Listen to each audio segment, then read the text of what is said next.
So let's open up the third folio in this amazing 17th century set of Shakespeare books here at Wadham. We've got Richard Warner's slightly splodgy signature just on this board here, and the gift to the college. And then quite nicely we've got another name, an 18th century name, Dan Devert, D-E-V-E-R-T. Devert worked for the Navy Office. We can situate him in the 1740s. So I guess Warner must have bought the book from him or from his estate. So it's nice to have this. I love these sort of genealogies of owners. It makes me think again about whether I should. I've got a bit of a thing against writing in books, but I get such a lot from seeing what people wrote in the past that maybe I ought to do more of it, or at least mark ownership. So the third folio comes out in 1663. It comes into quite a new, renewed, reinvigorated market for drama and market for Shakespeare. Shakespeare is an important part of the way the theatres start up again in 1660 when they're reopened, when Charles II comes back to the throne. Although the Shakespeare we get in the theatre is a very adapted, reworked, neatened up restoration version, often rewritten to suit the politics of the time. Famously, Nahum Tate's King Lear, for instance, from the 1680s, which gives Lear a happy ending. But here we've got the texts as Shakespeare wrote them, so there's a sort of parallel life of the plays on the page, and a different kind of version of Shakespeare is circulating theatrically. Some people say that the third folio is the rarest of all the four folios because of stocks which may have been unsold and burnt in the fire of London. We don't absolutely know whether that's true. Just anecdotally, it's true in terms of just kind of looking around in library catalogues. The third is actually the one that people are least likely to have. There are not very many copies round and about here in Oxford. Nobody's got a set of the four folios like Wadham has. I'm involved in trying to do a census of the number of copies, which might help us see whether that's true about the Great Fire of London. This, again, like the second folio of 1632, this is pretty much a page-for-page reprint of the first folio. It brings in its own mistakes and transcription errors, but it also tries to update to some extent the text as it finds it. So it's a new book, it's a new intervention, it's a new restoration kind of Shakespeare for the 1660s. But what's really important about this book, I just want to show you here, is this supplement, which has got this a sort of similar title page, Master William Shakespeare's Comedies, Histories and Tragedies, published according to the true original copies, and unto this impression is added 7 plays never before printed in folio. Let's look at them here. Pericles, Prince of Tyre, The London Prodigal, The History of Thomas Lord Cromwell, Sir John Oldcastle, Lord Cobham, The Puritan Widow, A Yorkshire Tragedy, The Tragedy of Locrine. So 7 new plays, although only one of them, Pericles, would we now take to be Shakespearean and only possibly partly Shakespearean. So what's interesting about this book, I think, is that it's trying to distinguish itself from the previous editions and add something special and new to the Shakespeare canon. And we do know that people were keen to get the latest version, rather than, as we might be keen to do now, to get the earliest. So the priority we give to the first folio as being the sort of most original, that wasn't really the case until the 20th century. So we know that Pepys, for example, I think has a copy of the second folio and trades it in to get a third folio because that's a more up-to-date version. So there's something happening which is bringing Shakespeare, a new Shakespeare, a sense that Shakespeare's text is changing, or the idea of Shakespeare is changing, and that's something we've kept ever since. We keep bringing out new editions of Shakespeare. This copy is the copy I think Warner is using most for his preparation of his glossary, and we can see that. We can see lots of things that make me really like him. he's tried to organise the page numbers, which are all adrift here, and he's written them out, and sometimes he's just tried to change a number and make it look like the right page, and sometimes he's just crossed them out. So he's trying to make this book work a bit better, and he does that all the way through when the page numbers have gone adrift. But I was thinking particularly about Midsummer Night's Dream, where he's done quite a lot of work with different pieces of vocabulary that he wants to bring out for his glossary.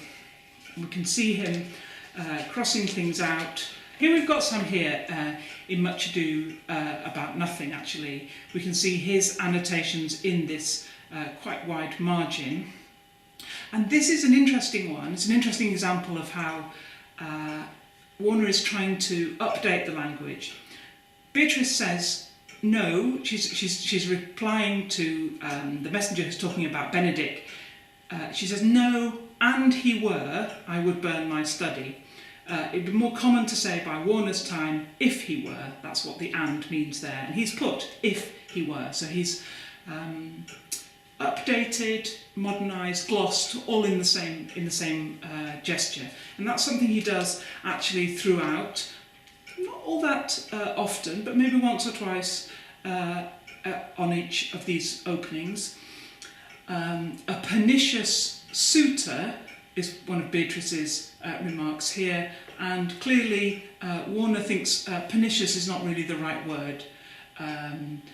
Maybe he likes Benedict more than Beatrice can admit to liking him at this point, because he's put pertinacious, a pertinacious suitor, rather than pernicious in the margin. So we can see Warner, for Warner, I think this is a working copy.